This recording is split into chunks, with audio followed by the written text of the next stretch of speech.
મોટા ભાઈ કેમ છો? समझामा मोटा भाई। कल मैं एक आर्टिकल पढ़ रहा था। उस आर्टिकल में ये लिखा था कि मार्च 2022 मतलब जो चला गया उसमें 16 लाख करोड़ यानी 16 ट्रिलियन जो कि नॉन बैंकिंग फाइनेंशियल कॉर्पोरेशंस का 65% डेट है। तो यानी कि नॉन बैंकिंग फाइनेंशियल कॉर्पोरेशन की बुक्स में आज खड़े होकर 23 से 24 लाख करोड़ का डेट है। राइट। अब इसमें समझने वाली बात यह है कि जो 23 से 24 लाख करोड़ का डेट है, ये डेट इन्होंने आगे दिया हुआ है, फिर चाहे वो कॉर्पोरेट्स हो या रिटेल हो या फिर छोटे छोटे एमएसएमई हो, उनको एलोकेट किया हुआ है। तो उस 16 लाख करोड़ के डेट में मतलब टोटल 23 लाख करोड़ के डेट में 16 लाख करोड़ का डेट मार्च 2022 को रोल ओवर हुआ। अब रोल ओवर क्या होता है कि आपने कोई डेट लिया और आप पेमेंट की कैपेसिटी में नहीं है तो आपने उसको रोल ओवर कर दिया। अब मैं ये नहीं कहता कि पेमेंट की कैपेसिटी में नहीं है, क्योंकि मेरे पास अभी डेटा नहीं है। तो मैं ये मान के चल रहा हूं कि आप पेमेंट की कैपेसिटी में नहीं है। ये भी हो सकता है कि आपने कुछ पार्ट पे कर दिया हो और फ्रेश लोन रेज किया हो, तो ये भी हो सकता है। तो दोनों चीजें हो सकती हैं। In either case 16 lakh crore का डेट रोल ओवर हुआ और उस आर्टिकल के हिसाब से अब एनबीएफसी को 75 बिप्स से ज्यादा एडिशनल कॉस्ट देनी पड़ेगी। मैंने उस आर्टिकल को 4 बार पढ़ा, उसकी कॉपी भी सेव कर ली फ्यूचर के लिए, क्योंकि ऐसे आर्टिकल पढ़ के ये इस बात समझ में आती है कि सिस्टम किस हद तक बिक चुका है, कि सिस्टम को एक्चुअली यही नहीं पता कि सिस्टम लिख क्या रहा है, बट वो कुछ लिख रहा है, बस सिंपल। आरबीआई ऑलरेडी 90 बिप्स बढ़ा चुका है, 50 बिप्स इस पॉलिसी में और 40 बिप्स पुरानी पॉलिसी में। तो 90 बिप्स तो आरबीआई बढ़ा चुका है। इसका मतलब कि 90 बिप्स का इंपैक्ट तो श्योर है। दुनिया की चाहे कोई भी इकोनॉमी हो, उसमें जब रेट बढ़ते हैं तो उसका इंपैक्ट ज्यादा होता है और जब कम होते हैं तो उसका इंपैक्ट कम होता है। अब आज खड़े होके आरबीआई फेडरल रिजर्व ने 75 बेसिस पॉइंट का हाइक किया आपके सामने। ये अलग बात है कि इंक्लूडिंग मी बहुत से लोग ये प्रोजेक्ट कर रहे थे कि मार्केट्स नीचे आएंगी, लेकिन मार्केट्स नीचे नहीं आई। बट इसमें डरने वाली कोई बात नहीं है, क्योंकि अगर आपकी रिसर्च परफेक्ट है तो और आपके अंदर पेशेंस है तो आप वेट करेंगे। सिंपल सी बात है। इतिहास गवाह है कि जिन्होंने पेशेंस करी और रिसर्च पे फोकस किया वो उन्होंने कभी लॉस नहीं लिया। 75 पॉइंट बिप्स हाइक करने से यूएस के अंदर तो रिसेशन आएगी ही, वो तो एक श्योर फैक्ट है। पूरी दुनिया में भी रिसेशन आएगी। अब इसको इंडियन एंगल से समझिए। आरबीआई ने जो अभी 50 बिप्स हाइक किया था, वो आरबीआई ने 15 जून के लिए एडवांस में हाइक कर दिया था। अब यहां पे फेडरल रिजर्व ने 75 बिप्स हाइक कर दिया, यानी कि आरबीआई के 90, 40 प्लस 50 इक्वल टू 90 और फेडरल रिजर्व के 50 प्लस 75 125, यानी कि यूएस आज इंडिया से 35 बिप्स आगे चल रहा है। और ये भी आपको पता है कि पिछले 8 महीने में 2.5 लाख करोड़ 2.5 लाख करोड़ से ज्यादा पैसा यानी 2.5 ट्रिलियन एफआई निकाल चुका है। डीआईआई 2022 में ही 2 ट्रिलियन पंप कर चुका है और आगे भी वो पंप कर पाएगा। ये अपने में एक बहुत बड़ा और टेक्निकली ड्रिवन क्वेश्चन है। अब पॉइंट ये है कि फेडरल रिजर्व आपसे 35 बिप्स आगे चल रहा है। तो मोटी बात यह है कि अब आरबीआई को अपनी अगली पॉलिसी में एज एंड व्हेन जब उनकी मॉनेटरी पॉलिसी होगी उनको रेट हाइक करना पड़ेगा, वो भी 75 बिप्स मिनिमम, अगर उन्होंने फेडरल रिजर्व को मैच करना है तो। वरना एफआई का तो सीधा हिसाब है कि मेरे को यूएस में ज्यादा पैसे मिल रहे हैं, इंडिया में कम पैसे मिल रहे हैं, तो वो इंडिया से अपनी पोजीशन स्क्वायर कर लेगा, सीधी बात है, और यूएस पे पैसे लगाएगा। जब रिवर्स हो जाएगा तो वो इंडिया में आ जाएगा। वो तो किसी के सगे नहीं है, वो तो सिर्फ एक चीज देखते हैं कि कहां हमारा इंटरेस्ट ज्यादा है, कहां हमारा प्रॉफिट ज्यादा है, सिंपल। अब पॉइंट ये है कि आरबीआई एडहॉक हाइक भी कर सकता है। एडहॉक हाइक मतलब कि पॉलिसी चाहे जब भी हो, ऑल ऑफ अ सडन आपको ये अनाउंसमेंट मिल सकती है कि आरबीआई ने हाइक किया, लेकिन एडहॉक हाइक की प्रोबेबिलिटी ऑलमोस्ट कम है।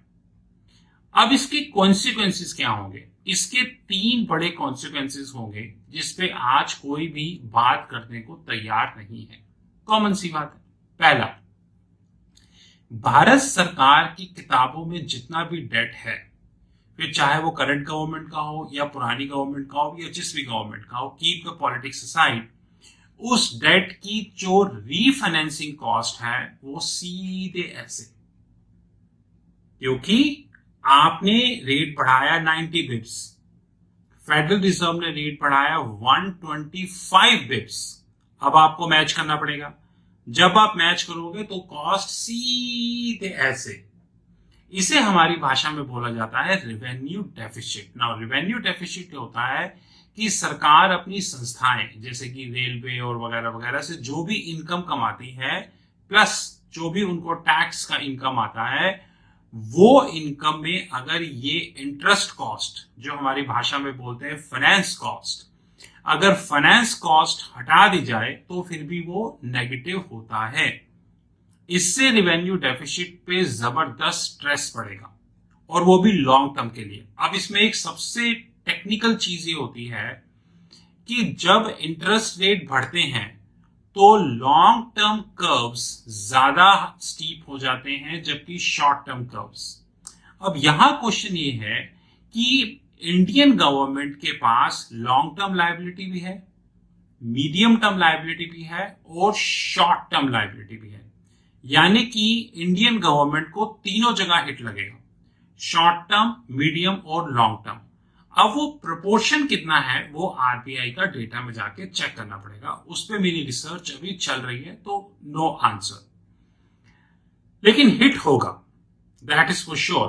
अब क्वेश्चन ये है कि अब उस हिट को स्क्वायर करने के लिए, एक तो ये हो गया, दूसरा जो प्राइमरी डीलर्स हैं जो गवर्नमेंट और आरबीआई के बिहाफ पे मार्केट से डेट रेज करते हैं, उनकी इंस्ट्रक्शन पे, उन पे और प्रेशर आएगा कि भाई यूएस ने रेट बढ़ा दिए, वो भी 2 बार, आपने भी रेट बढ़ाने। अब और जो डेट आप रेज करने की बात कर रहे हो वो डेट अब और महंगा हो गया है। इट मींस एग्जिस्टिंग डेट तो ऑलरेडी महंगा हो गया, रोल ओवर भी महंगा हो गया और रीफाइनेंस भी महंगा हो गया। दूसरा सबसे बड़ा इंपैक्ट, जो कॉर्पोरेट्स जैसे कि टाटा या अलग अलग कॉर्पोरेट्स जिनकी किताबों में आईएनआर ड्रिवन लायबिलिटी है, उन सब की कॉस्ट बढ़ जाएगी। अब ये देखना पड़ेगा कि वो फिक्स्ड में है या फ्लोटिंग में है। वैसे आजकल फिक्स्ड कॉस्ट कम ही होती है, फ्लोटिंग ज्यादा होती है।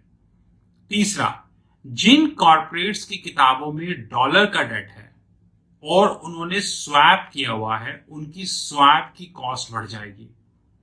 चौथा, हाउसिंग सेक्टर को इससे जबरदस्त हिट होगा, क्योंकि हाउसिंग सेक्टर में मेजॉरिटी जो बाइंग होती है वो ईएमआई पे होती है। कि भाई आपने 1 करोड़ का फ्लैट मुंबई में ले लिया, कौन सी भी जगह पे ले लिया, अब 1 करोड़ का चेक तो आप उसको पकड़ाओगे नहीं, क्योंकि ये बहुत बड़ी रकम होती है। आप 1 करोड़ को ईएमआई में डिवाइड कर दोगे कि भाई 2 लाख की ईएमआई, 3 लाख की ईएमआई, समथिंग लाइक दिस, अब क्योंकि रेट बढ़ रहे हैं यूएस से भी, इंडिया से भी, तो जो ईएमआई का कंपोनेंट होगा वो बढ़ जाएगा। जॉब्स की क्या हालत है ये तो आपको पता ही है। फॉरेन कंपनीज छोड़ के जा रही हैं। मेरे ख्याल से 2014 से लेके नवंबर 2021 तक, और ये डेटा खुद पार्लियामेंट में आया है, मेरा कोई डेटा नहीं, 2800 फॉरेन कंपनीज और उनकी सब्सिडरीज ऑलरेडी इंडिया छोड़ चुकी हैं। रीसेंट जो जिस कंपनी ने इंडिया छोड़ा वो है होलचिम, और उससे पहले था फोर्ड मोटर्स। अब क्वेश्चन ये है, स्टार्टअप का भी आपको पता ही है कि स्टार्टअप का क्या सिनेरियो है, और गवर्नमेंट जॉब्स भी कोई इतनी तो है नहीं कि वो अनगिनत गवर्नमेंट जॉब्स निकाली जा रही है कि हर रोज गवर्नमेंट जॉब्स आ रही हैं, समथिंग लाइक दिस। ओवरऑल इसका इकोनॉमी पे नेगेटिव सेंटिमेंट होगा, जिसे इकोनॉमिक्स की दुनिया में रिसेशन कहा जाता है। लेकिन मैं उसे रिसेशन नहीं, मैं उसे डिप्रेशन कहूंगा, क्योंकि इसका जो इम्पैक्ट होगा वो ट्रिमेंडसली हायर साइड पे होगा। फिर चाहे वो एमएसएमई हो छोटे वाला, फिर चाहे वो एसएमई हो मीडियम वाला, फिर चाहे वो बड़ी कंपनी हो, वो सब के सब इससे इंपैक्टेड होंगे। आम इन्वेस्टर भी इससे इंपैक्टेड होगा, क्योंकि इन्फ्लेशन बढ़ेगी। अगर आपको ये लग रहा है कि आप रेट बढ़ा के इन्फ्लेशन कंट्रोल कर लोगे तो आप गलत हो, ऐसा नहीं होगा। रेट बढ़ाने से इन्फ्लेशन और बढ़ेगी, ना कि कम होगी। ये आपकी गलतफहमी है, वो भी सबसे बड़ी वाली। इतिहास इस चीज का गवाह है कि 2008 से पहले और 2008 के बाद सेंट्रल बैंक्स ने ऐसे अनगिनत डिसीजन लिए हैं जिससे इकोनॉमी टूटी है, ना कि कभी सुधरी है। ये इतिहास गवाह है। ये अलग बात है कि हमारी नॉलेज इतनी पुअर हो चुकी है कि हमें वो एक्चुअली में पता ही नहीं है कि वो डिसीजन होते कौन से हैं। मोटा मोटा आज फेडरल रिजर्व के 75 बेसिस पॉइंट हाइक से यूएस में तो रिसेशन अब कंफर्म्ड हो चुकी है, और इंडिया में भी अब रादर इंडिया को रिप्लेस करके ग्लोबल रिसेशन भी अब कंफर्म्ड हो चुकी है। और ये रिसेशन अब सारी ग्लोबल मार्केट्स को धीरे धीरे हिट करेगी, और अच्छा हिट करेगी।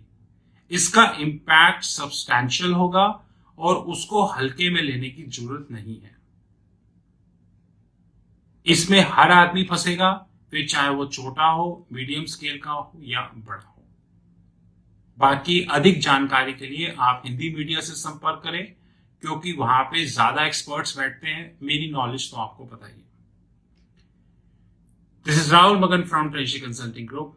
You knew my personal number 9899242978, 9899242978।